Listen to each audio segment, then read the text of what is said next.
மாண்புமிகு உறுப்பினர் சிவகுமார்.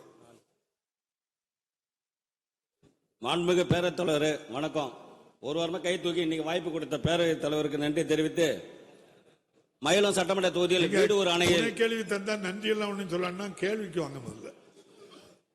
தேசிய நெடுஞ்சாலையில் வீடு ஒரு அணை கட்டி இருக்கிறது. அது பொதுப்பணித்துறைக்கு சொந்தமான இடம் இருப்பதால், என்எச்சில் இருப்பதால் அடிக்கடி திருச்சி டு சென்னை போய் வரவங்களுக்கு வசதியாக புதிதாக சுற்றுலா மாளிகை அமைக்கப்படுமா என்பதை பேரவைத் தலைவர் வாயிலாக அறிய விரும்புகிறேன். மாண்புமிகு அமைச்சர்.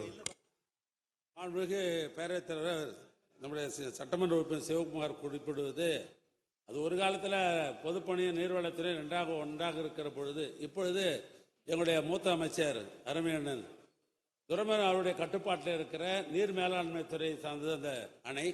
எனவே அங்கே அவர்கள் துறையின் மூலமாக தான் கட்ட முடியும், பொதுப்பணி போய் நேரடியாக கட்ட முடியாது.